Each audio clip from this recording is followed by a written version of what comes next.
but still, nobody was there. I turned around, and then I saw him. He was standing on my patio, right outside of my sliding door. Today we are back to check out more true horror stories. I mean horror in both the fashions of the word, scary stuff and slutty stuff. Now with that being said, at the end of this video, I will be sharing one of my own scary dating stories, it's usually a dating story, to see if it is indeed worse than the true stories that were so crazy they made it into an animated story time compilation. Let's do this. Make sure to subscribe to MJV. He the one who do these.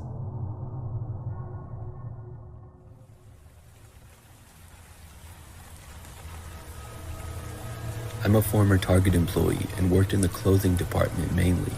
I worked there for 7 months total, and I liked working there. It was a good job, and most of the coworkers, as well as customers, were nice. But there was one coworker that I had some problems with. It was a guy named Ed, and he worked in the electronics department. Over time, I got to know him a little bit. Not that well, though. There's a lot of turnover at a store like Target, but also many employees that stick around. So the people in all departments that worked there for most of the time that I did, I either recognized or got to know. I only spoke to Ed briefly once or twice for the first several months. I was much closer with many other coworkers. But one time, I was taking my break and was by myself in the break room. I think it was a little bit later at night, and that's why nobody else was in there.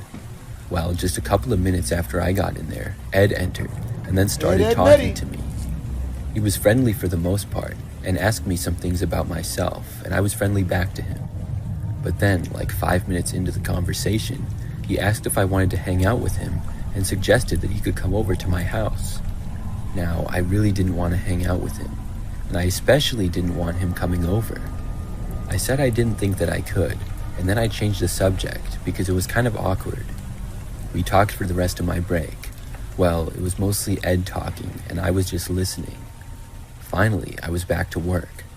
I didn't really see Ed for the rest of my shift that night, but over the next week or two, Ed started to talk to me more and more. He would go out of his way to see me, and he asked me again if he could come over to my house. He was starting to be a bit of a creep, to be honest with you. After that, though, I kind of stopped seeing him. I didn't really think about it until I heard that he had been fired. I didn't get any details on why he had been fired or exactly when. Hell no. I also didn't really give it that much thought, other than realizing that he wouldn't be talking to me anymore. So for the next week or so, work went on as usual. But one day, I was not at work, but back home in my apartment.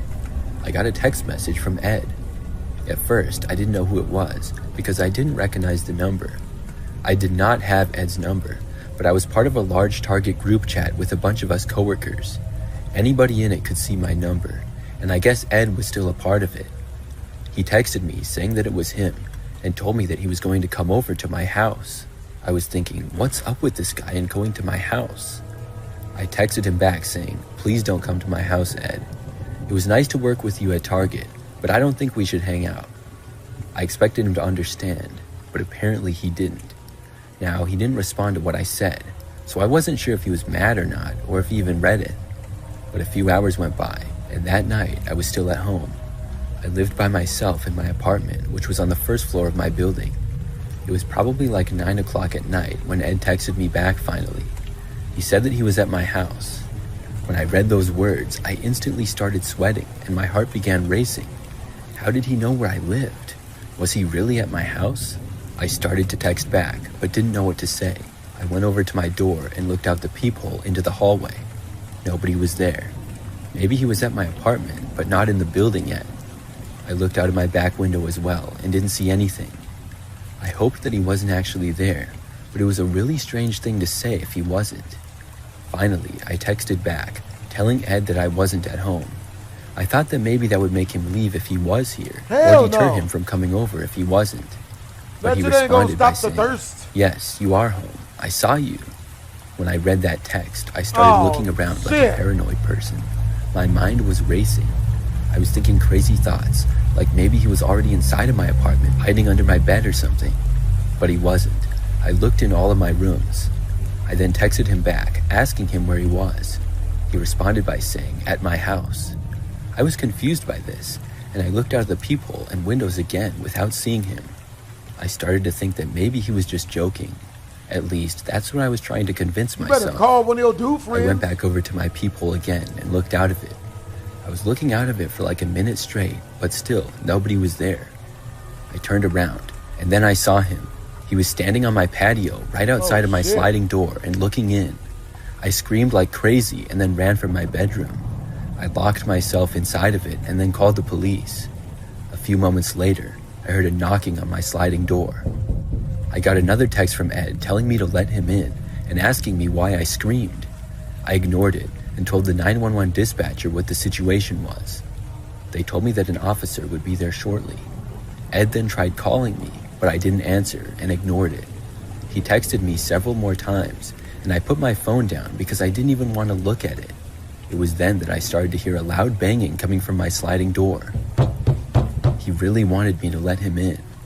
This went on for the next several minutes. It honestly felt like forever. At last, the police arrived. I heard Ed talking with them loudly, and I left the bathroom. I soon saw him talking with officers, and they eventually got him to leave. Then I spoke with the officers, and I told my side of the story. Ed ended up getting trespassed from my apartment's property, and he was told not to come back. Luckily, I haven't seen him since then. I haven't heard from him either. Obviously, I blocked his number and stuff. Hopefully, I never hear from him again. Poor guy. Ooh. One of the scariest moments of my life happened when I went to Target last year. I went there one night to do some normal grocery shopping.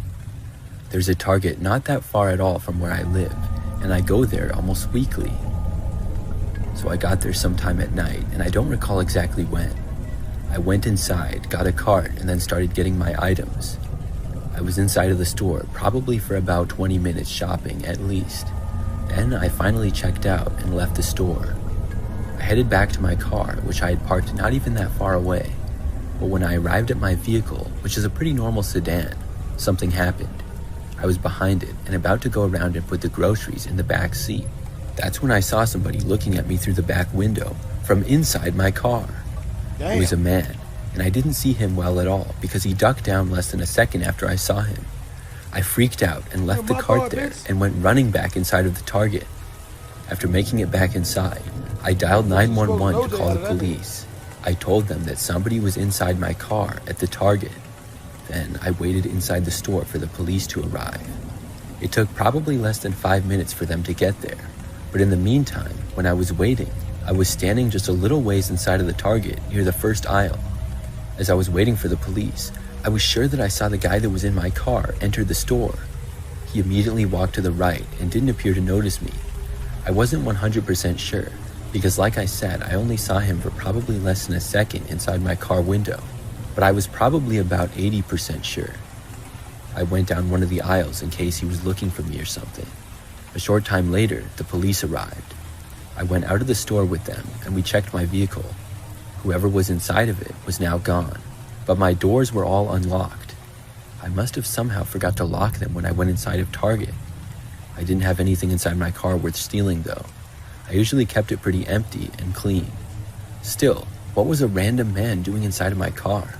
I had never seen him before. I gave his description to the police, and I also let them know that I thought I saw him inside Target. I made it clear that I wasn't 100% sure, but I was pretty certain that it was him, and it made me think that it was more likely to be him after knowing he wasn't in my car anymore. The man had dark hair, was sort of short, and wearing a tan t-shirt and jeans. He also appeared to be pretty young, in probably his 20s or maybe early 30s. The police told me that they would go into Target and see if he was still there. I stayed by my car talking to another officer for maybe 5 or 10 more minutes. Another officer said they did not locate the man inside Target and figured that he must have left. They said they would take one more look around the store and I could go home if I wanted to. At that point, I finally left to drive home. Now, the Target that I go to is near a lot of other stores, but the way that I exit is I drive down the road to the side of Target. Then I go down this quiet road that leads to more stores about a quarter mile down the road. When I was driving down that road, I saw this guy randomly walking alongside of it.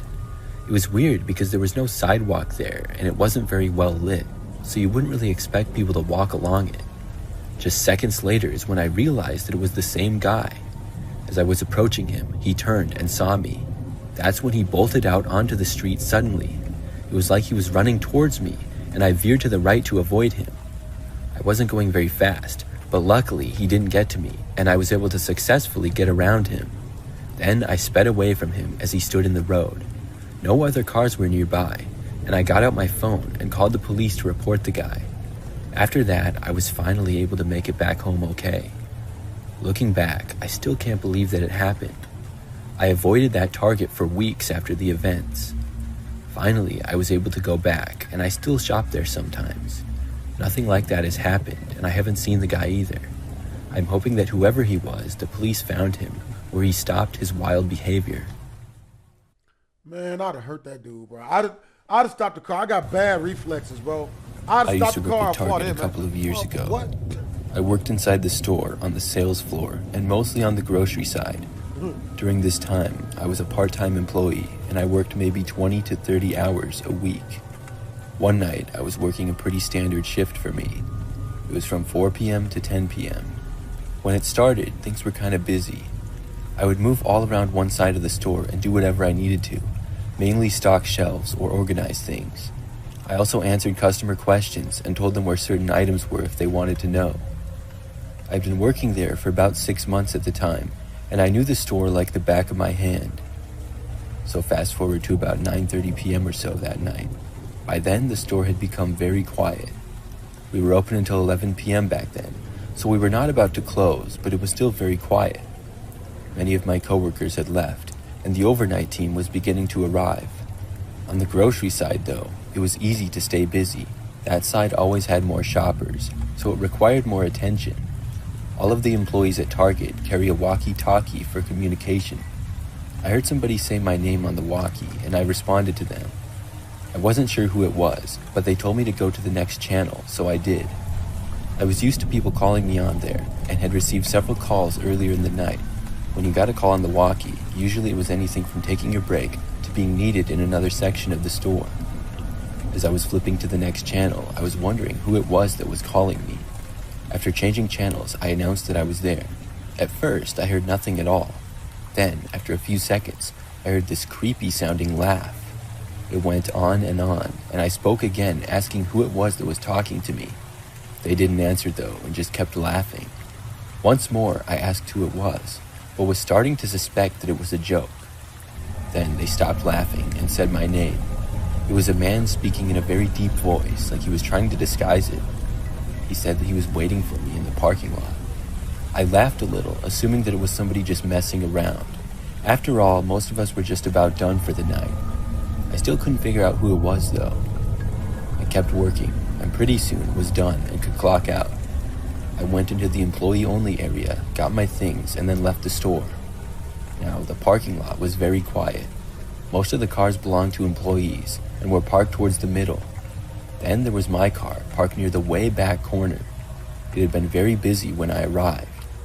So when I was walking out to my car and about halfway there, I noticed one other car parked near mine. It was a few rows over and to the left, at least 100 feet away, but the engine was running.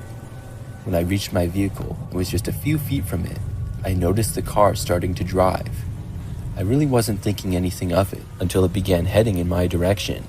And not only that, but it started going really fast. I didn't recognize the car as belonging to anybody that I knew. It quickly drove closer, and I got inside of my car and locked the door. Then the car parked in the space next to mine, but going in the opposite direction. I looked over, but the window was really tinted and I couldn't really see in. It was at that moment that I remembered what the person had said to me on the walkie. Was that not a joke? I sort of had a bad feeling about this. Still, I figured that I would just drive home, and I hoped that whoever this was would not follow me. As soon as I started to pull away, though, the car started driving and turned around. I then realized that's exactly what was going on. I turned and started heading back towards Target. I didn't want to drive home being followed. I drove back towards the front middle of the parking lot and closer to the store. This was where most of the other cars were parked and scattered around. I parked in between two other cars that were parked already.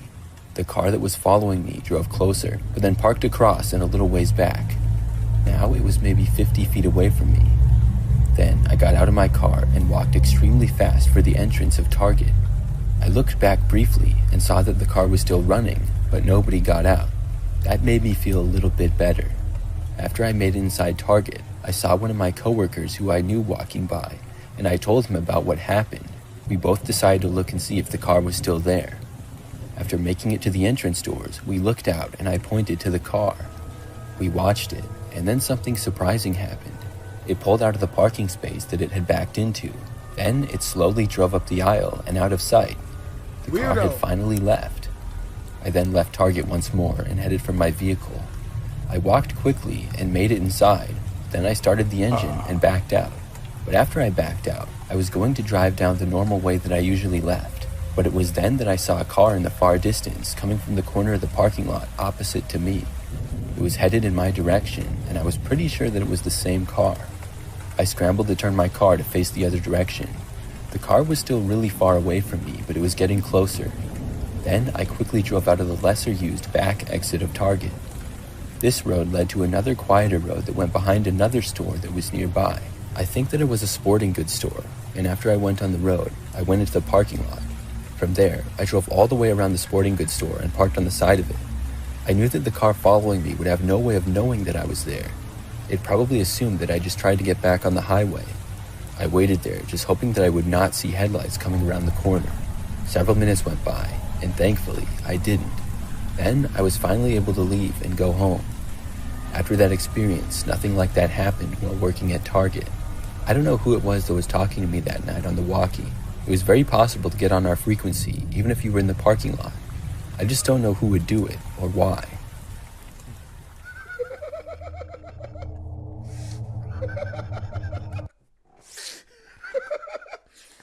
I'm gonna try that one at the club. So I got a story for y'all, man. Oh my God. This is a very, very zesty story. Okay? But it did happen to me at a Target, so technically it's relevant. So I used to go to GameStop a lot back before I had my own video games to play. One day I'm in GameStop. I'm kicking it with like 6 of my homies up in there. We all cracking jokes. I'm a gamer at heart. I always tend to relate the most to gamers because I grew up gaming. Gaming kept me out the streets in the hood, you know what I mean? And made it so I probably haven't been killed yet. So, you know, if it wasn't for video games, man, I might have been in the thick of it. Not gonna say I would have been, but I grew up around it enough and have left people like me as to where is, you know, yeah, I'd have probably been in the thick of it. So with that being said, I'm joking with 6 of my homeboys at this GameStop, right? Now next door to GameStop is the Target. One of my homeboys that I've been joking around with for like 2-3 months up in the GameStop, right? One of my closest friends in there. He's like, yo, Maurice. I'm about to go shopping real quick. Are you down to come with me to the Target next door? I'm about to get some groceries and stuff. And we keep cracking jokes because, like, you know, I've been having so much fun. I don't want to go by myself. And I was like, you know what? That makes sense. I'm a real likable guy. I've always had people really love my company. Makes a lot of sense. You know, I've had a lot of dude friends in my life. It's not weird. We get over there, man, and on the way over there, we cracking jokes, man. We get up inside the Target. You know, he grabs a cart, and we just start walking and stuff, and we're just cracking jokes and talking. Now, about 10 minutes into the talk, he starts saying, he's like, yo, oh my God, Maurice, you're just so funny. Oh my God, Maurice, oh man, yo, you should, you like to work out? We should work out sometime. I didn't see nothing wrong with this. I was like, yo, so what gym you like to work out at? He was like, well, to tell you the truth, you know, we should probably just work out at my house. You know what I mean? Like, I got a lot of exercise equipment at my house. We can just work out at my house. And that struck me as peculiar. But I was like, okay, you know what? I've known this dude for like 3-4 months. And he's looking for somebody to work out with. Maybe he's just looking for a friend, right? So we keep walking. And about 5-10 more minutes into the conversation, I realized that he got the cart when we first walked in. We've been in here for about 20-30 minutes by now, just talking, cracking jokes. And my mind has been more focused on cracking jokes, so I ain't really been paying attention. But now my nigga senses have started to tingle. And I'm like, that's what I realized. This nigga ain't put no groceries in this basket. This son of a bitch ain't put, now there's the grocery store, he said he needed to get groceries. He ain't put no groceries in the basket. It was this, I'm just like, and then he started talking, you know, about the type of people he likes and the type of dates he likes to go on and his hobbies. And he just kept giving me all of this information that I never motherfucking asked him for. I didn't give a shit about what I never asked him any of this shit. I didn't ask him about his hobbies. And that's when I realized, I was like, wait a minute. Is he asking me what my hobbies is? Is he trying to really? And then still at that point, I was like, you know what? Maybe it's not what it looked like. And then no bullshit. Homie looked me dead in my face and said, Maurice, let's go to my house. Like, I want to cook you dinner. I want you to come to my house so I can cook you dinner. And then we could work out. And we could do whatever, man. But, you know, it's at that point that I realized that, nigga, I was on a motherfucking date with a goddamn guy. I didn't fight him, which is the best I could do for that situation. I didn't beat him up. When he asked me out for the dinner, I just made up an excuse and got up out of there, man. I ain't even call him on it, because he would have just said that either it was a prank or that it's not what it looks like or that I'm tripping. If you ever hanging out with one of your homies and you start to realize, you know, because that's how they get you.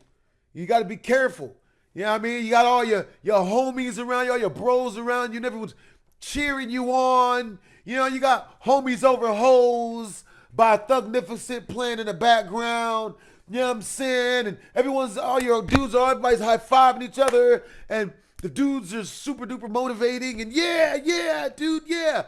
And that's when you realize, it's like, dude, and that's when you realize, and then you look up, and then that's when you realize, you just gave these bastards 17 blowjobs. You know? That's why you got to be on your P's and Q's, people. You know what I mean? You got to be careful. Future said best. It's the evil world we live in. Because the dudes that like dudes, they be lurking. And unfortunately for us, they like straight guys way more than they like dudes that like them back. I don't know. They're just like women. It's hilarious. Oh, I only want the ones that don't want me. Crazy bitches. But yeah, you know, hope you guys enjoyed the video. Lord knows I never talked to that dude again, man. We were no longer friends. You know what I mean?